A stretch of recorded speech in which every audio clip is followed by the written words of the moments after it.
Thank you, Fumio. And thank you to the Mori Museum and the organizers of the forum for inviting me to speak here. Well, the title of my talk today is Art in a City's Future, Singapore and Southeast Asian Art Histories. So I won't just be speaking about the National Art Gallery, but also its relationship to recent developments in Singapore, as well as to Southeast Asia. In projections as to what the city-state of Singapore could be like in 20 years' time, art takes on a central role. The visual arts in particular have had a steadily rising profile from the late 1990s to the present. This burgeoning artistic scene in Singapore has been made possible by a confluence of factors.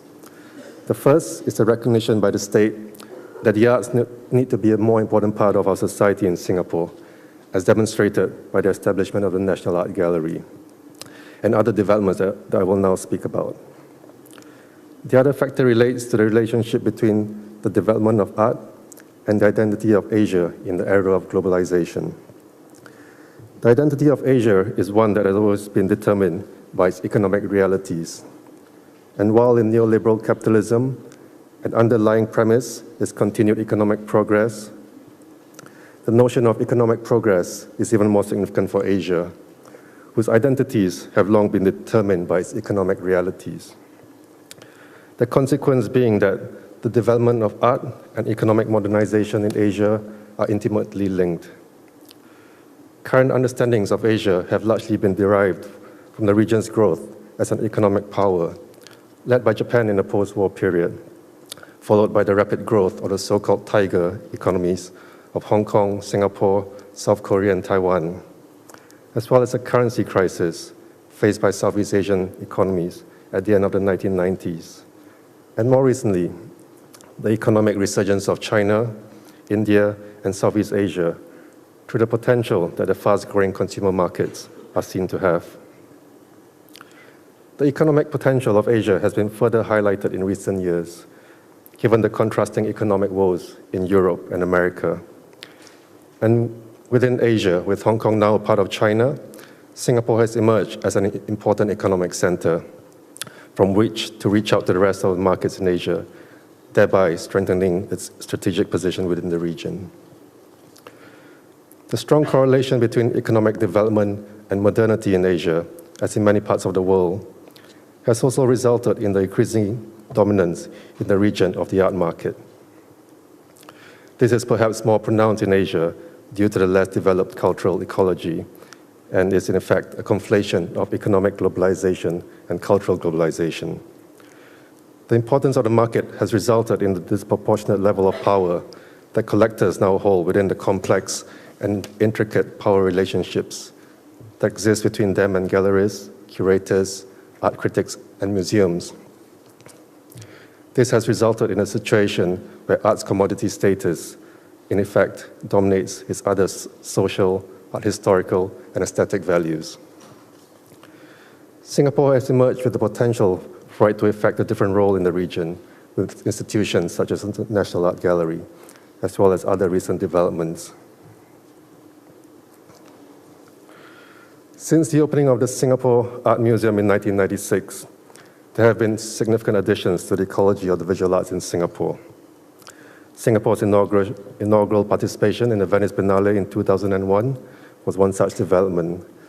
The Singapore Pavilion has since seen presentations by artists such as Lim Tze Chuan, Ming Wong, and Ho Zun Yan. The Singapore Biennale, which Fumio mentioned earlier, has also emerged as an important platform for the production of new work by regional artists since its first edition in 2006. And the artistic director for the first two editions was none other than Fumio Nanjo himself. The next edition, which opens next week, will be even more focused on art from Southeast Asia than previous editions. Complementing these institutional initiatives are developments which have focused on growing the marketplace. Art Stage Singapore is an art fair that was started in 2011 by Lorenzo Rudolph. It has since also successfully positioned itself as a fair for Asian art through its platforms which focus on the artistic scenes of various Asian and Southeast Asian countries. Another recent development is Gillman Barracks, which opened in 2012. As its name suggests, Gillman Barracks is a former British military camp which has been converted into a new arts district.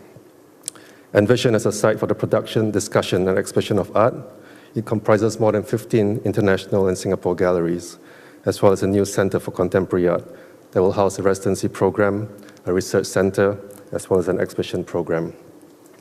The German-born curator, Ute Metterbauer, was recently named as its director ahead of its opening later this month. Galleries at Gilman Barracks include Shang Art and Pearl Lam galleries from Shanghai, Tomio Koyama, Mizuma, Ota Fine Arts from Tokyo, and Southeast Asian galleries such as the Drawing Room and Silver Lens from the Philippines, as well as Arndt and Michael Jensen from Berlin. The addition of these galleries into the cultural ecology in Singapore, together with the new Center for Contemporary Art, will further establish Singapore as a center for art production in the region. And complementing these developments is the establishment of the new National Art Gallery, which also speaks to Singapore's positioning within Southeast Asia. Art in Singapore's future is born out of an historical awareness and sense of locality, a recognition of historical and geographical moorings in our region. The commitment to research in the arts of Southeast Asia is at the core of the National Art Gallery, a commitment to be the locus and the facilitator of discourse about the production of art, its presentation, as well as the shared and singular histories of nations and individuals that have been the backdrop and catalyst of art practice and research in the region.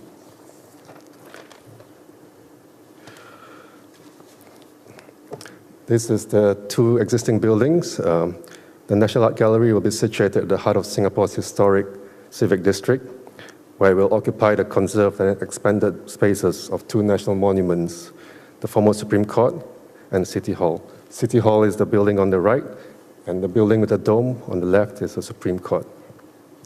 Both buildings were built during the time Singapore was still a British colony. City Hall was built in the 1920s to house municipal offices, and the former Supreme Court in the 1930s. In 1959, the first Prime Minister of Singapore, Lee Kuan Yew, and his cabinet were sworn in there, and they established their offices there, signifying the new government's break from British colonial rule. Over the years, the ministries that were housed there gradually moved out, and in 2000, City Hall became a part of the Supreme Court, which was then still housed in the former Supreme Court building.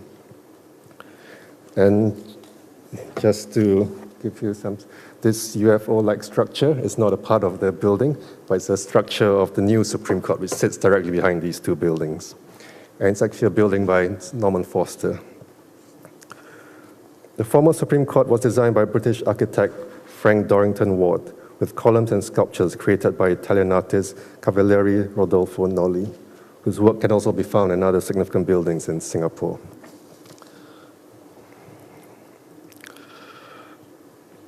At the site now, new spaces are being created underground and above the existing buildings.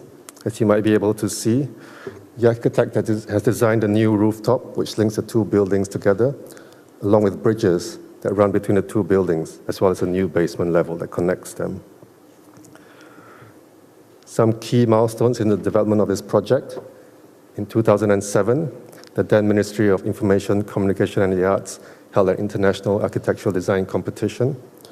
Resulting from this, Studio Milu architects were selected in 2008. Work started in 2011 and was scheduled to open in the later part of 2015. Some more details about our building.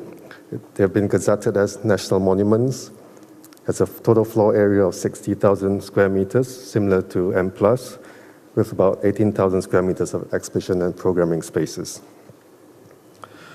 It's a short video here that gives you a sense of what the building will be like from the architect's point of view.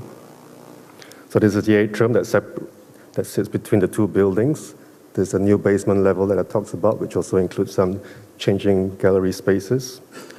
And then the rooftop, which will be used for restaurants as well as a public viewing deck.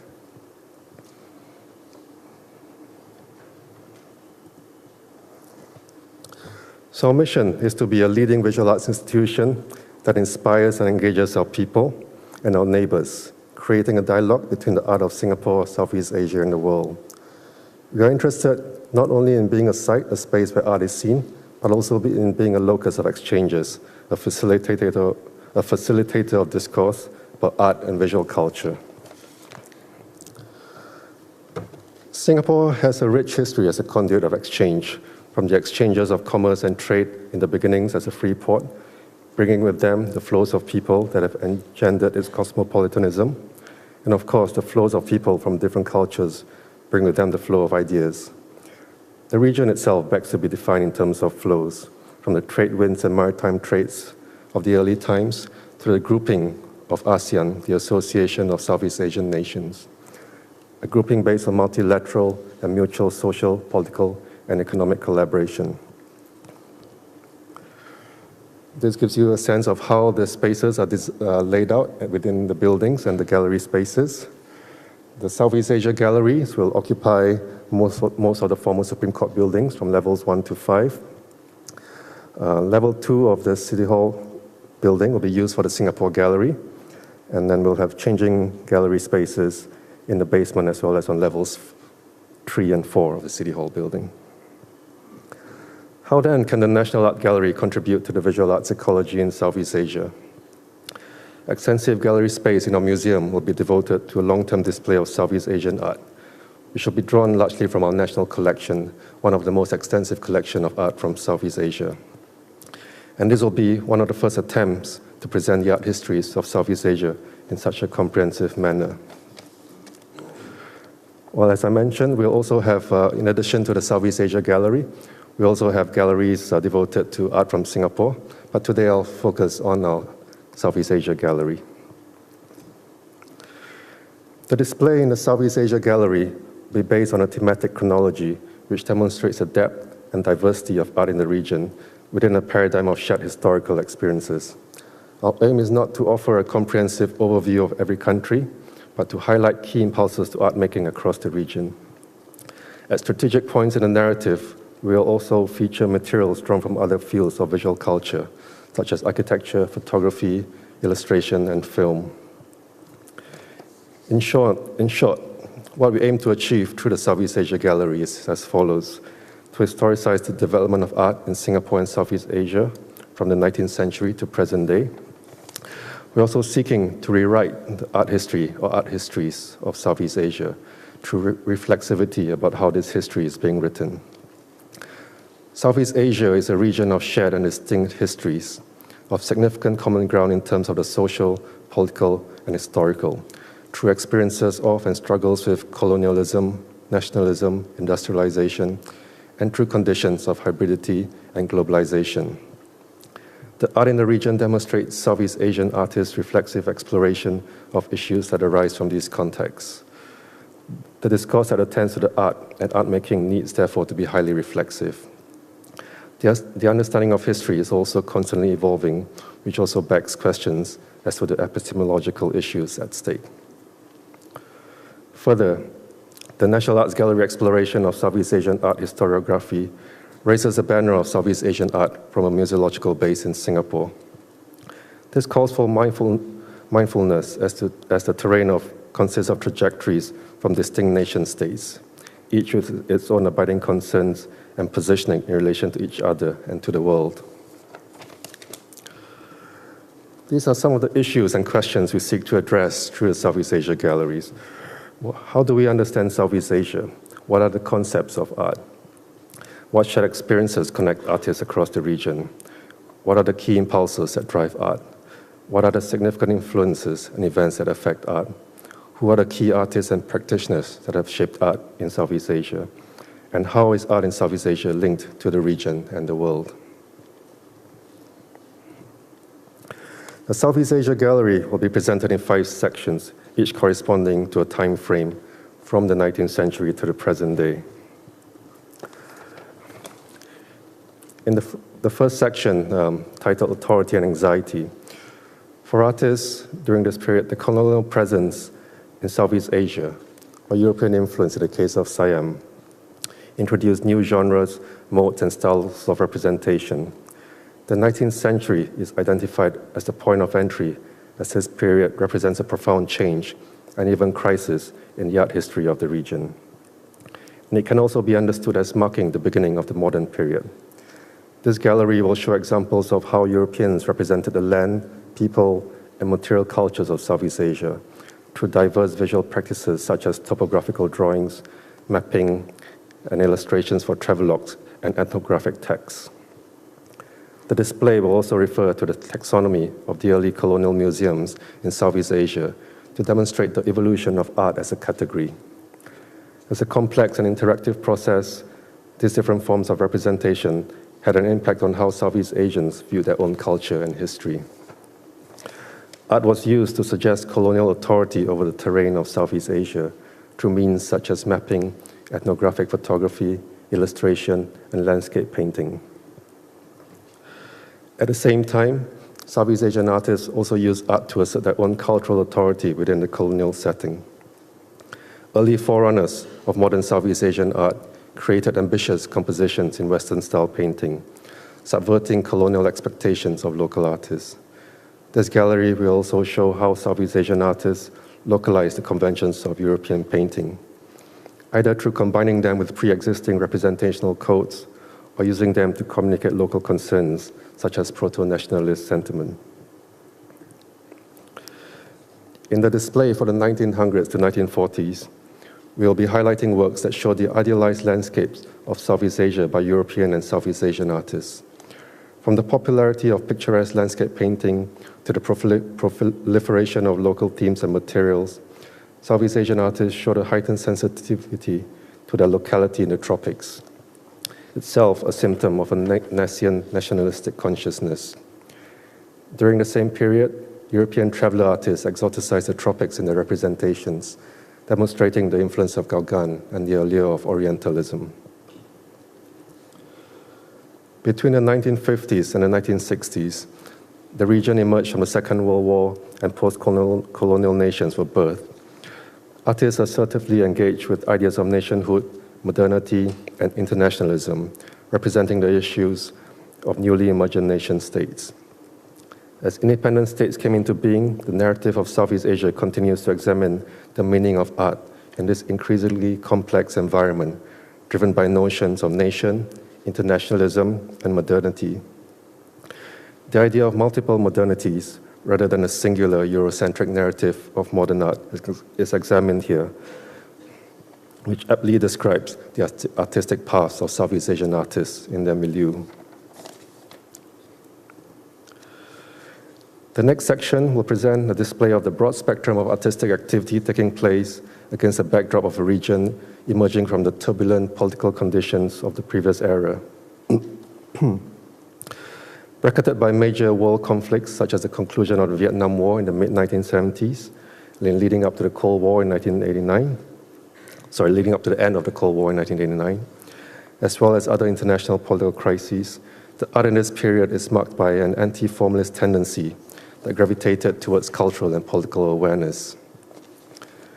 The shift in power politics and greater consciousness-raising activities spilling over from the West had awakened a pluralism of voices that was made possible by the wider articulation of Southeast Asia's post-colonial position, especially with the exposure of Southeast Asian artists studying in the West. The ensuing growth of mass media and globalized art markets also meant that art had to reflect the increased pressures of contemporary societies in Southeast Asia. While serious in its aims, art during this period is also typified by parody, irony, satire, and incongruity as it provokes examination of the dilemmas of daily life. Conceptual installations and performative practices are brought to the fore, as well as representations that engage with identity politics. The last section of the Southeast Asia Gallery is in a way the most pertinent to the discussions at this forum and takes me back to my discussion at the start of my presentation. It examines the factors and the context of a burgeoning visual arts ecology in Asia in recent times. The internationalization of art through the global Biennale phenomenon and the opening up of the once Euro-American-centric discourse of art to include other sites of production offer a familiar enough picture of what needs to be taken into consideration for meaningful examinations of the visual arts in any locality. However, situated as we are within a region that is experiencing unparalleled interest in art collecting, curating, and research, Singapore can offer new perspectives and platforms for a remapping of a global art history that takes Southeast Asian art into account. Given the complexity and diversity of Southeast Asia, a better understanding of its development of modernism can allow us to better understand the development of art globally. This is perhaps the role that Singapore, the new National Art Gallery, can contribute towards. Thank you.